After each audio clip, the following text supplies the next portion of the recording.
ગામડાના વિદ્યાર્થીઓ શિક્ષણથી વંચિત ન રહી જાય તે માટે તાજેતરમાં રાજ્ય સરકારે 16 નવીન શાળાઓની ભેટ આપી છે।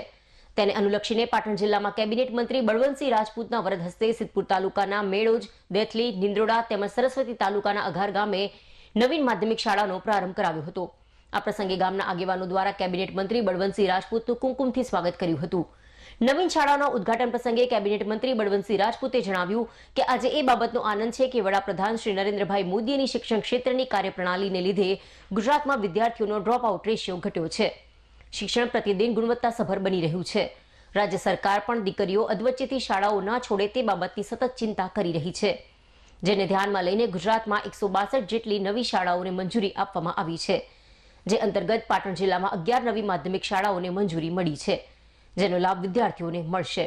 ઉપરાંત દીકરાઓ દીકરીઓ ભણવામાં મન લાગે તે માટે રાજ્ય સરકારે નમો લક્ષ્મી, નમો સરસ્વતી જેવી યોજનાઓ અમલમાં મૂકી છે, જેની મદદથી બાળકોને ભણવાની સાથે સ્કોલરશીપ મળશે, જેથી તેઓ શિક્ષણ વધુ આત્મસાત કરી શકશે।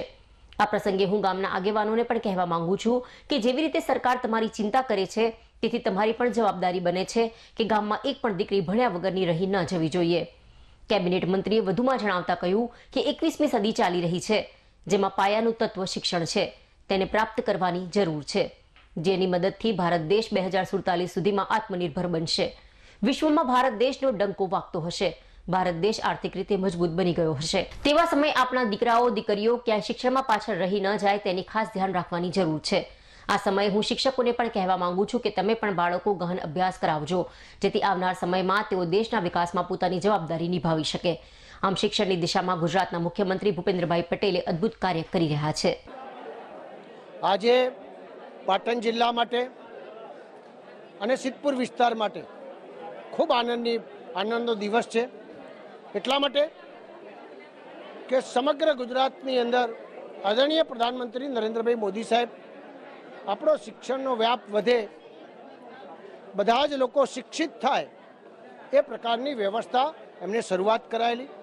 આદરણીય મુખ્યમંત્રી ભૂપેન્દ્રભાઈ પટેલ સાહેબે એ જ વસ્તુ આગળ વધારી અને આજે મને કહેતા આનંદ છે કે સમગ્ર ગુજરાતની અંદર 162 સ્કૂલો આ ગુજરાત સરકારે આપી છે, એમાં ખાસ કરીને 11 સ્કૂલો પાટણ જિલ્લાને આપી છે। માટે હું દિલથી મુખ્યમંત્રીશ્રીને ખૂબ ખૂબ અભિનંદન આપું છું અને આ વિસ્તાર વતી કહું છું કે અમારો વિસ્તાર ગામડામાં છેવાડા સુધી જોડાયેલો છે। બધા જ વિદ્યાર્થીઓ એટલા ખુશ છે। મેં બધાને પૂછ્યું તો બધાએ કીધું કે સાહેબ અમારો સમય બચશે, પૈસા બચશે, એની સાથે સાથે ગામમાં ઘણા બધા એવા લોકો હતા કે ભાઈ આ ગામથી બીજા ગામે જવું હોય તો દીકરીને રજા ના મળે, તો દીકરીઓ બહુ ખુશ છે કે દીકરીઓને બધાને ભણવાની તક મળવાની છે।